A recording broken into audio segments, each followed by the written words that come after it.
one of the expressions which was used so frequently in the 20th century that it became a commonplace, is attributed to English author Edward Bulwer Lytton, who wrote the line in his play Rushdie, or The Conspiracy, first performed in 1839. That phrase, of perennial interest to writers and fighters alike, is, "The pen is mightier than the sword." The pen is mightier than the sword.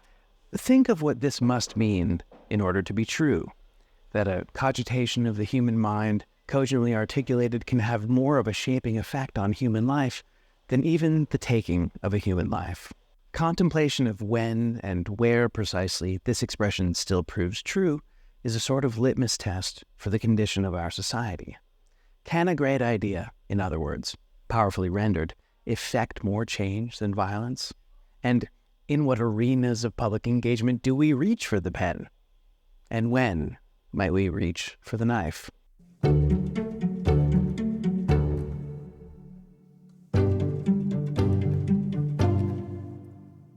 One might be forgiven for thinking that in a civilized society, a society with an implicit social contract, a vibrant economy, and the rule of law, that the pen would be a permissible tool to wield for both offensive as well as defensive purposes, whereas the sword, the blade, or even the knife is a tool best reserved for defense only.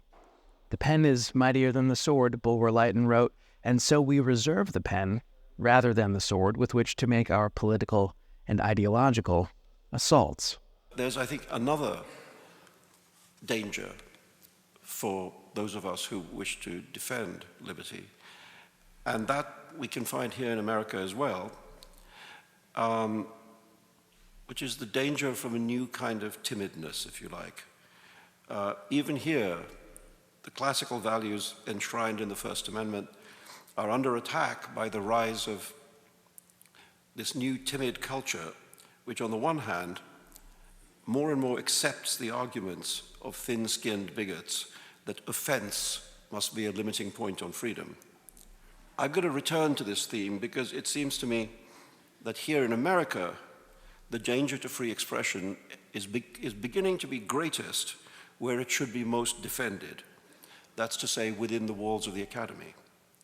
And the people most willing to sacrifice or limit this fundamental right are young people.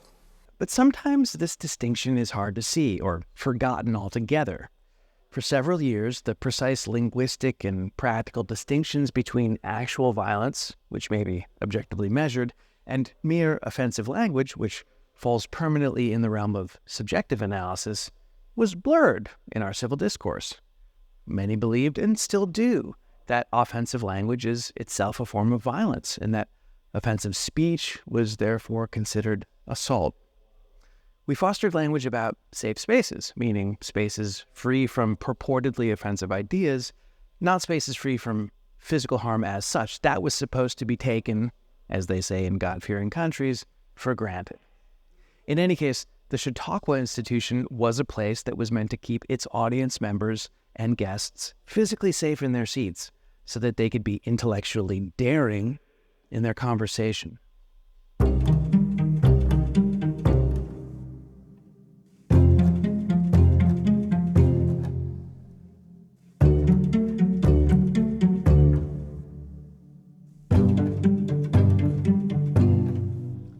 But then it all comes rushing back, plain to see, a true violence, unlettered, ugly, and thoroughly brutal, with the long premeditated and all too physical knife attack on world-renowned novelist Sir Salman Rushdie on August 12, 2022, at the Chautauqua Institution in Western New York.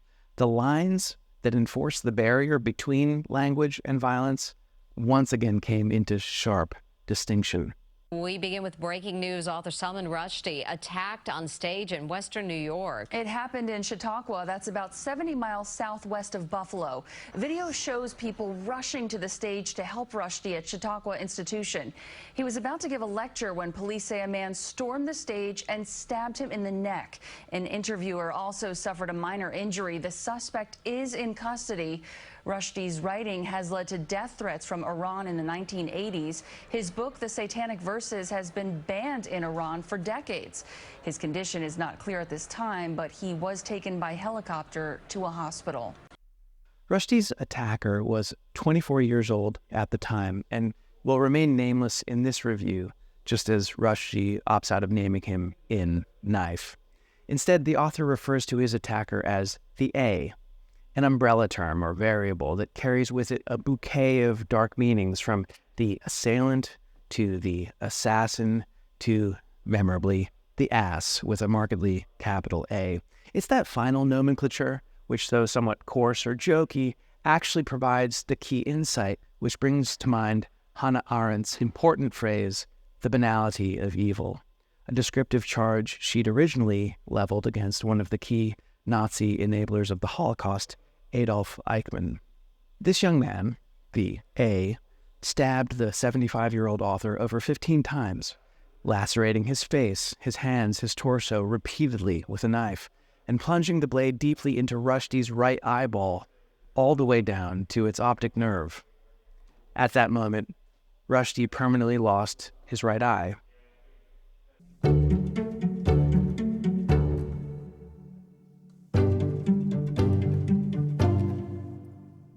The author sets the scene of the attack with a characteristically light touch and with a deftly rendered interlay of irony we've come so thoroughly to admire, even expect, in the wide corpus of his fictive works, but which possess a brutalized and brutalizing penetrant power by virtue of the unflinching plainness of the facts of his life he's now come to lay out for us. Quote, "At 11:45 on August 12, 2022, on a sunny Friday morning in upstate New York, I was attacked and almost killed by a young man with a knife just after I came out on stage at the amphitheater in Chautauqua to talk about the importance of keeping writers safe from harm." End quote. In point of the clear facts of the case, the scene is portentously, chillingly reminiscent to that of another clear late summer morning, a day that was the setting for yet another savagely bloody attack, September 11th, 2001, out of a clear sky.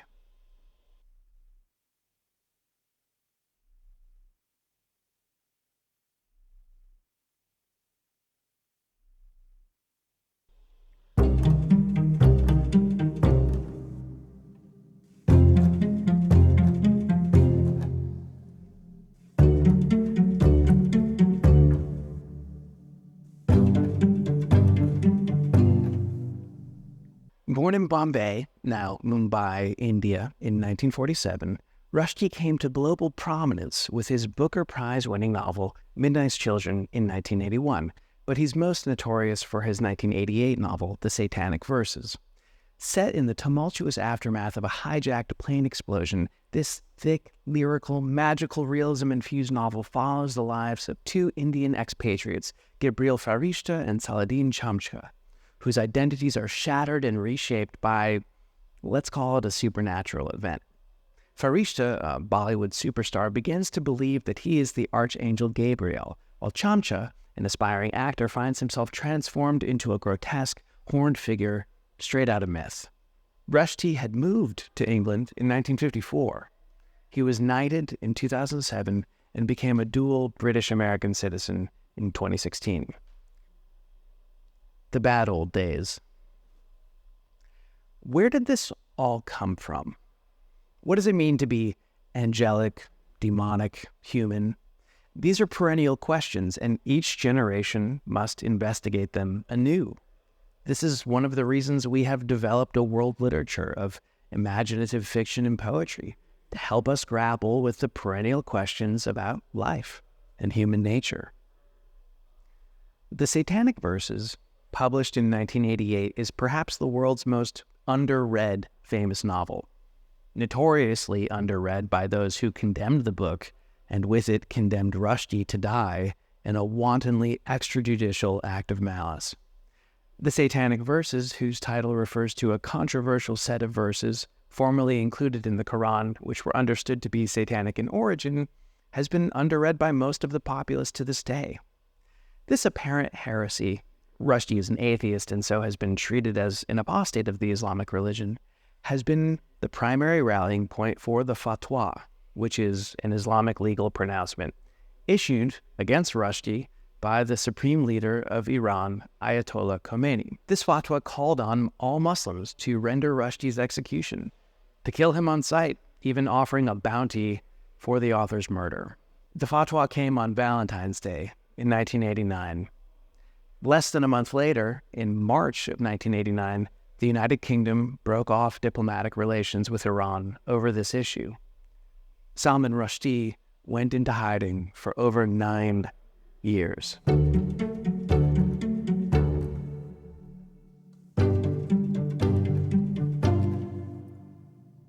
It's my conviction that all great writers, from Emily Bronte to Vladimir Nabokov, from Toni Morrison to Cormac McCarthy, possess, as part of their writerly toolkit, both razor-sharp technical skills and undeniable rhetorical power.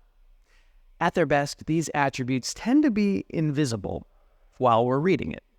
Quite apart from the virtuoso flourishes of description or the searing sublimity of poetic value that we typically associate with great writing, and which make up, indeed, other important facets of the writerly toolkit, what I'm describing might be best thought of as the sense of the flow of logic and deftness of word choice and phrasing, which work collaboratively in the text to reflect the tonal spirit of the content of a given piece and writing in its form, flow, and its overall conception. Great writers don't distract readers with their technical skill. Even if this were to be done on purpose for a kind of meta-literary effect, such an adventure often encounters diminishing returns. Early in the book, Rushdie writes of the intimacy of a knife attack, the closeness of the blade repeatedly penetrating skin, muscle, eyeball, as the would-be murderer stands in front of him, not far off like a sniper would do. And that this intimacy persists in some way even years following the attack. And while Rushdie maintains a dispassionate contempt for his assailant, he still is his assailant. Rushdie, in some important sense, possessed the A. There was a closeness there. Each was defined in some way by the other. And now the A is further possessed by Rushdie in his book, captured as a character in the ambiguity that ironically can only be offered by black and white text. Perhaps most ironic of all, A's fate has been captured by the man whose legacy he had meant to destroy, one of the great masters of contemporary literature. One of the elements that absolutely permeates the book, and which is so deeply touching, suffused like a fragrance across its pages, is the beautiful love story between Rushdie and his wife, poet, writer, filmmaker, and artist Eliza Griffiths. In a way, their love story serves as a frame narrative for the book. It is the rich and ebullient context for Rushdie's life at the time of the attack. A relatively new marriage, continuing to discover the joy of life together, if not precisely still in the honeymoon phase, and that late-in-life love and connection for Rushdie is also the signal and singular source of strength that sees them both through the outrageous ordeal of survival. What's almost never discussed, perhaps because the book is so profoundly underread, is what the Satanic Verses actually accomplishes as a work of literature. We missed out on what it felt like to read one of the great reads of our time. It's not seen on display during our subway commutes. We don't hear about it on TV. The variegations of its plot and characterization or its actual literary themes are not discussed at corner cafe tables the way other great books would be.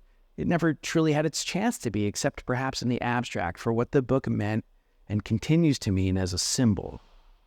Even when this process of instant symbol-making is well-meaning, when it is sympathetic to its subject, and when we understand that Western civilization is at its best as a bastion for free expression, open inquiry, and the marketplace of ideas, it still means that, as a symbol, it's rarely read into, rarely truly explored, except by specialists.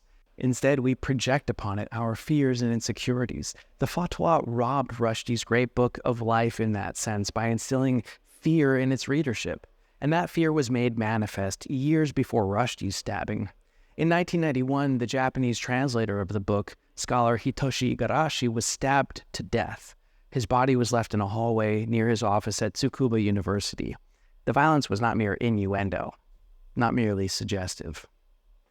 In the words of Rushdie's great friend, writer Christopher Hitchens, who described the event in later years, the theocratic head of a foreign state offers money in his own name for the suborning of murder, the offense being that of writing a work of fiction, and the intended victim being someone who isn't an Iranian and who lives in England.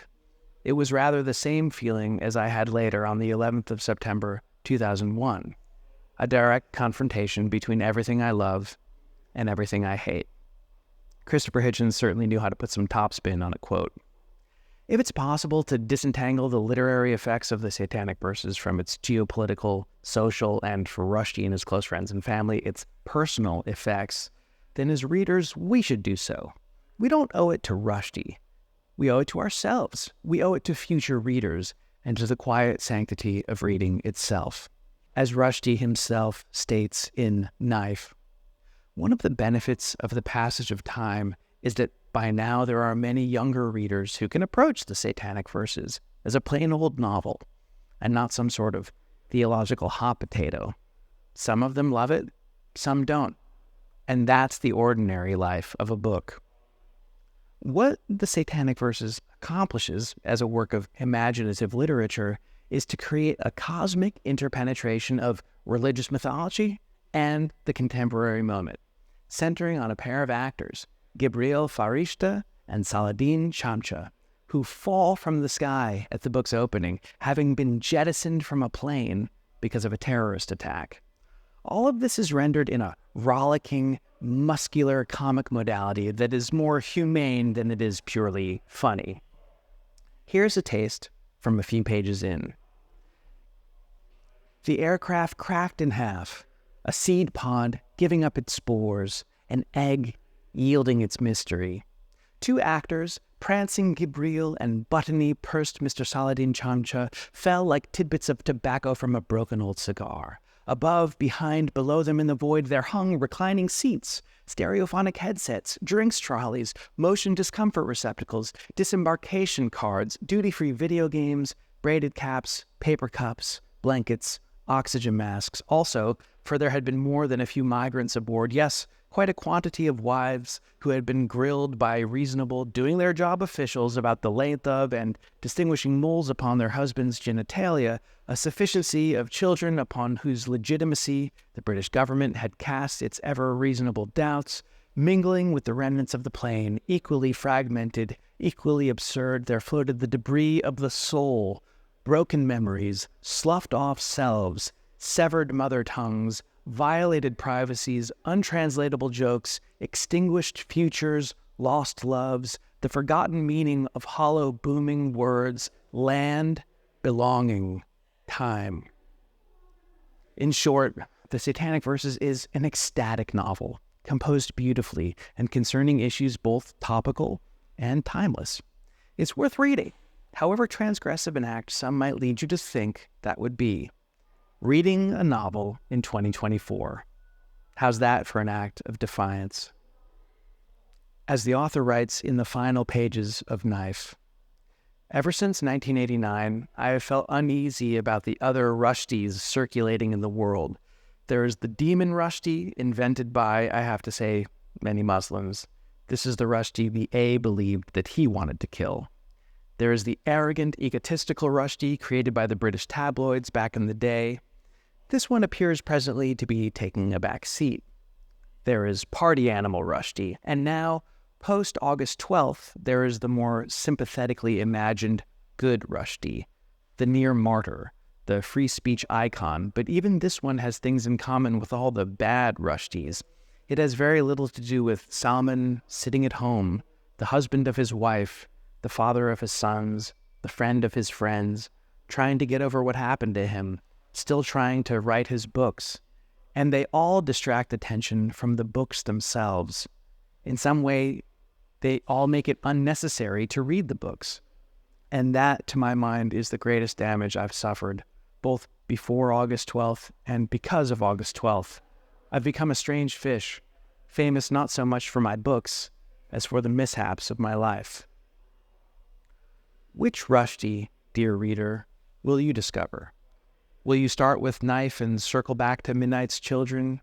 Will you square up to the Satanic Verses and push forward to Shalimar the Clown? No matter which Rushdie we encounter in the world, we owe it to the man, to ourselves, and to the ongoing and precious tradition of free speech to encounter Rushdie the writer, the voluptuous, wise, yarn-spinning magical realist whose spirit survives while his body yet endures. Make sure that as you encounter the world, dear reader, you make plenty of time and space in your hearts also to encounter the books. Thanks for watching.